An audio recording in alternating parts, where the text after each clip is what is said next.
I'm going to cook breakfast. It can be for lunch or dinner. So these are all the ingredients: eggplants, sliced cheese, 1 tomato, 1 egg, 1 chapati, kubos or roti, and this is coriander leaves or parsley and spring onions. This one I get from our garden. So let's start now to cook my breakfast or lunch or dinner. Let's start to fry this eggplant.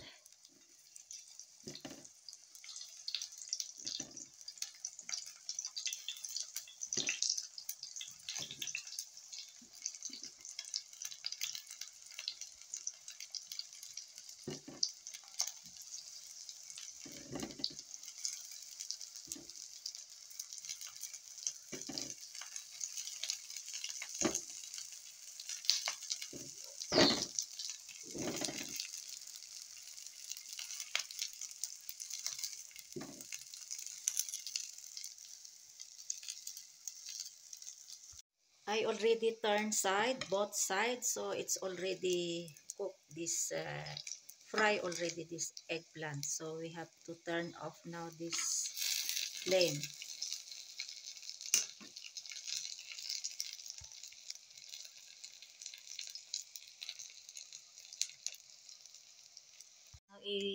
Batihin natin itong isang itlog and then salt at saka black pepper powder.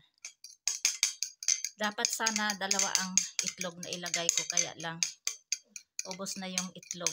So isa lang ang ilalagay ko. At saka mahal ang itlog, 30 rupees ang isa.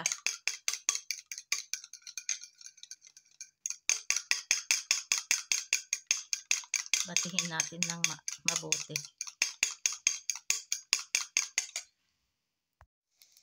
So ito, ibuhos na natin yung nabati na itlog, isang itlog. Ayan. Ayan. Kung may extra kayong eggs, pwede nyong lagyan ng dalawa. Kaya lang isa lang itong aking nilagay.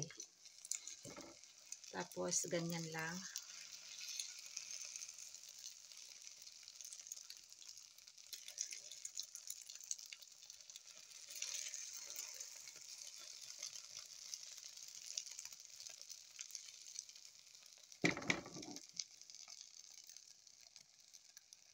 And then lagyan natin ng spring onions. Coriander leaves o kaya parsley.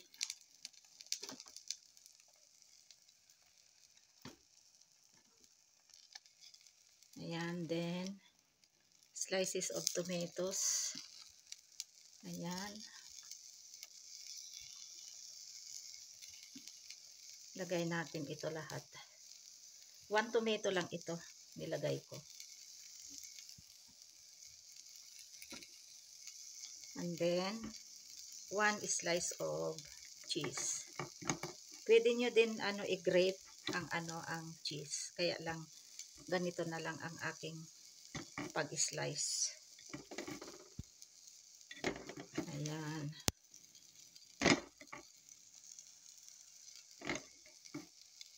And then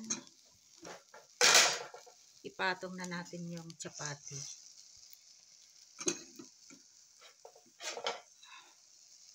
Ayan. And then turn off natin yung flame.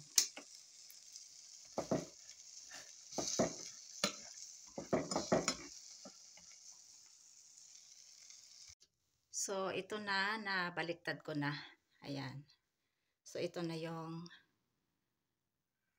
aking menu for today. And then ganyanin natin, i-fold natin.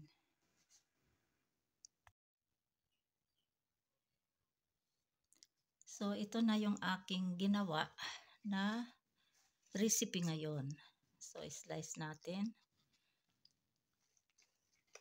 Taste natin kung anong lasa nito.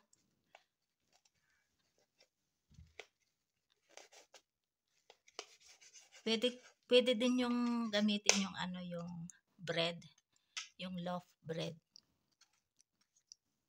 Ayan. So ito, ayan. Ayan. Oh, pwede itong pang breakfast, pang lunch, at saka pang dinner. Ayan. So tikman natin kung anong lasa. So ayan, tikman na natin yung aking ginawa today. Ayan. Bismillah wala barakatillah. Sarap.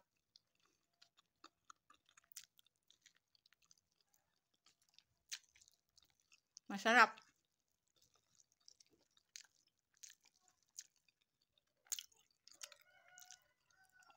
Parang shawarma.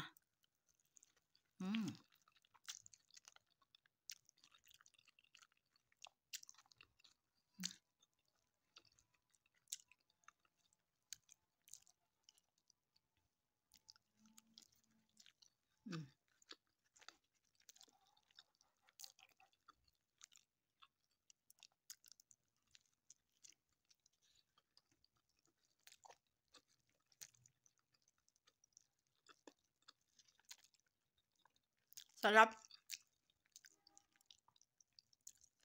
Kaya gayahin nyo ito guys. Madali lang. Saka simple lang yung ingredients.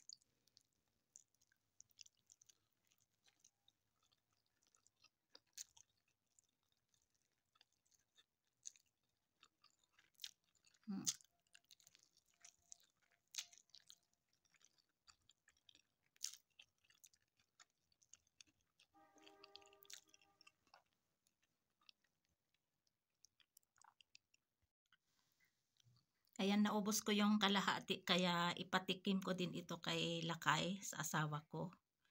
Si Fahad, si Langga, at saka si Fatma kung gusto nila. Kung ayaw nila, kakainin ko. Masarap.